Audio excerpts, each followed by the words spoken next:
Hello everyone and welcome to Geopolitical Trends. My name is David Oualaalou. So good to be with you guys.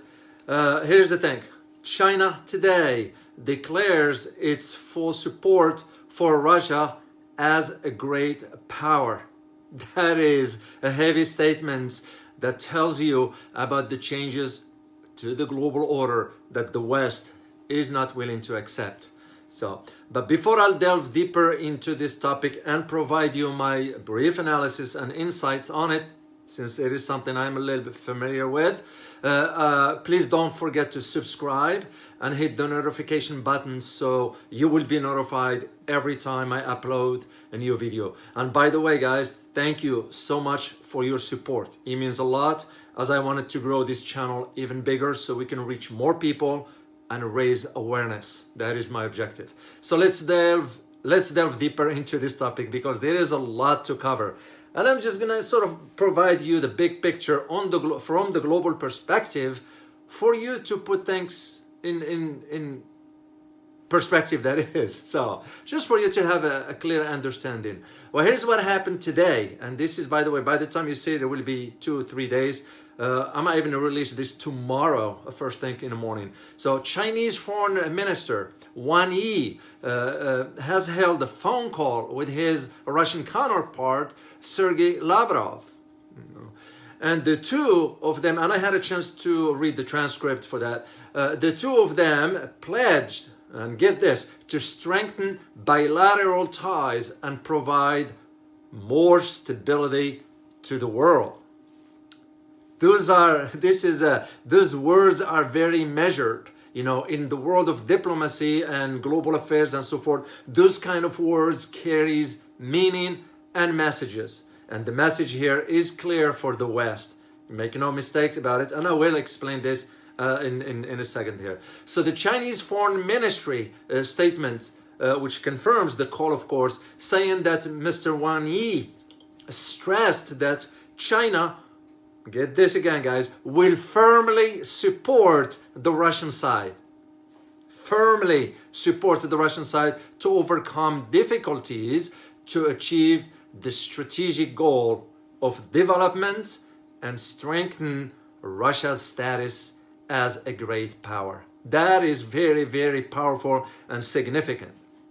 You know, the spokesperson for the Ministry of Foreign Affairs also stressed that China and Russia, and this is of course based on the phone call that took place between Mr. Wang Yi and Mr. Sergei Lavrov, as they discussed. This is the briefing of what that transcript was all about. So basically what they're saying is that both foreign ministers stressed that China and Russia have legitimate rights to development, which is in line with basically with the trends of our current time. What do they mean by that? There is a message there. And the message there is that the global shift is moving away from unipolar to a multipolar, in which now the United States cannot be the only power in the world dictating the terms. That's what the statement means. I'm going to repeat it for you just to put it in perspective. China and Russia have legitimate rights to development, which is in line with the current time, the trends in current time, as he puts it. So, noting also that any attempt, and this is the statement goes on, any attempt to prevent Beijing and Moscow from moving forward is doomed to failure. Again, another message there to the West. No matter what you do, we are moving forward with this. And I've been seeing these trends moving forward. I've been writing about it. I've been discussing it on many, many videos. That's part of my academic background. I wrote a book about Russia in this particular aspect. So I'm kind of seeing, again, where the trends are headed. And to me, the phone call that took place today between Mr. Wang Yi and Mr. Lavrov just confirms what I've been saying for a while. So for his part, you know, Lavrov also said that Russia is ready to strengthen communication. That's very, very key important. Communication with China at all levels, which means what, in a simple term, is that we, the Russian, or Russia in this case, is going to cooperate with China on all levels. Now, there is one specific thing that I am putting a big question mark on, and I discussed it in my Russia book when I devoted an entire section to Russia-China relations. And even in that, I argued that they're going to cooperate on all levels, except one particular thing, whether they're going to move forward militarily or not. And that is the question that I'm going to keep for you towards the end here. So basically, the communication with China, between Russia and China, is going to be on all levels, also to deepen the multilateral cooperation and jointly safeguard the Asian Pacific region, as well as ensure peace and stability in the world. You can just see the hidden messages being sent to the West in light of this Ukraine crisis, of course, in light of these ill-defined policies, the sanctions that have wreaked havoc, not only on Russia, but on the world at large, especially with the energy crisis. So the Chinese Foreign Ministry discussed views on the Ukrainian crisis, of course, and announced that the Russian side expressed its readiness to hold dialogue with Ukraine and the United States to resume negotiations. What does all this mean? It means that China can play a role of a mediator here, because Ukraine cannot negotiate by itself.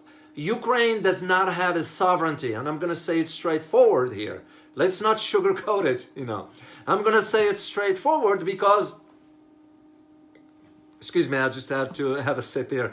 It's because Ukraine is under the control of the United States. So if the US said, sure, you go negotiate, then Ukraine will do.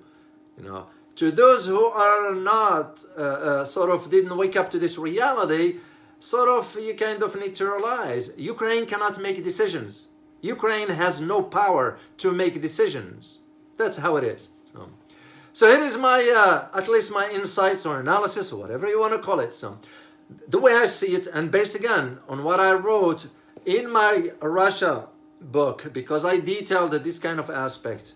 The way I see it, like I discussed before, is the possibility of Russia-China alliance could provide both countries, Russia and China, the right platform on the global stage, that is, on which to further their cooperation on all fronts, which is exactly what I talked about a few years ago, including the military. So there is no certainty, of course, about what the global geopolitical landscape might look like in the next decade or so. Because you have to keep in mind, as an analyst, you have to think in terms of course, the scenarios of what if, but also you have to think in terms of what kind of world affairs we're going to be dealing with in the next decade.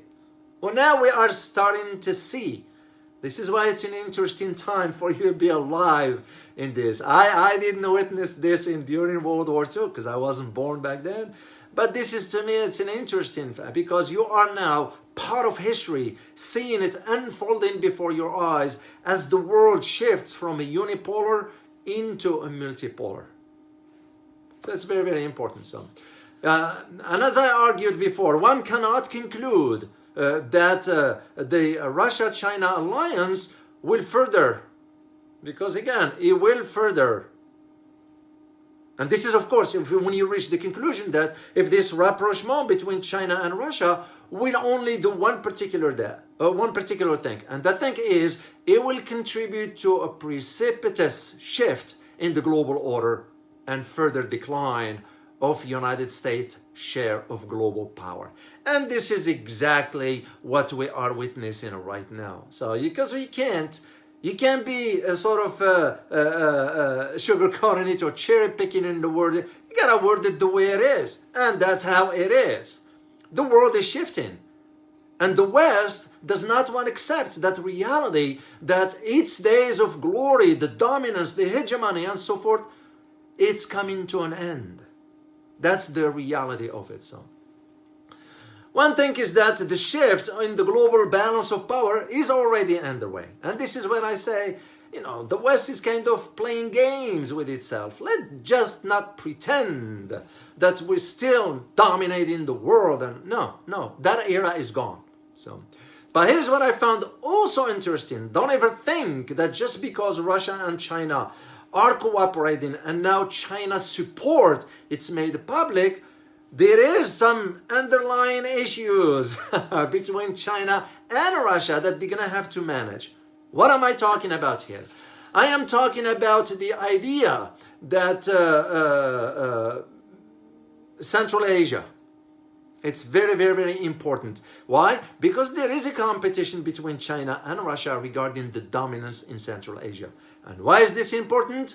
If you look at history and read about history, you're going to find out that most of the major powers in the world, for them to control or manage the world or take over or be a global power, whatever, it has to start at the Central Asia, the Caucasus area, you know. And if you look at history again, most of the global powers that lost power is because they lost Central Asia. This is why this competition between Russia and China in Central Asia is under the radar. And in my opinion, it will behoove both countries, Russia and China, to figure out a way of how to balance out their interest, their strategic interest, that is. So China does not step over Russia, and Russia does not step over China. So, excuse me.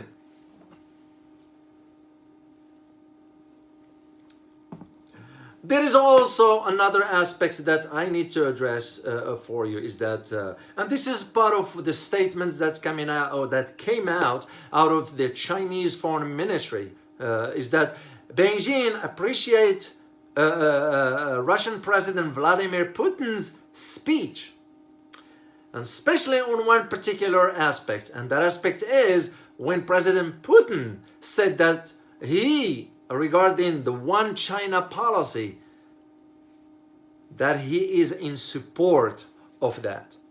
Again, read between the lines. That is a message to the West regarding Taiwan. If there is any issue, remember I did the video last time and I told you, will the United States and China go to a war over Taiwan? And by the way, thank you so much for your answer for all that. And I do appreciate reading your comments and so forth. This is the reason why I'm saying, which means Russia is sending a message to the West that we will stand by China should there ever be a military conflict regarding Taiwan. This is why Vladimir Putin, President Putin, you give him the proper respect to all of them. When a president, you call by the title. So President Putin made it clear that he adheres, Russia in this case, adheres to one China principle. That is very, very, very important. And also, the Chinese Foreign Ministry added that the US is promoting a false narrative about China's nuclear policy, noting that China has a responsibility regarding the use of nuclear weapons, which is a very, nuclear weapon is no small matter. And you can't, for us, we need to understand the severity of what's going on right now in Ukraine, as NATO and the West is pushing Russia to, if you corner Russia, and in their nuclear doctrine, they will use nuclear weapon.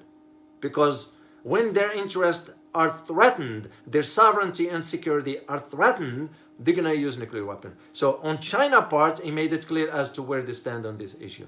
So good relations between Russia and China does not mean an agreement on all aspects, as I said earlier. So, yeah.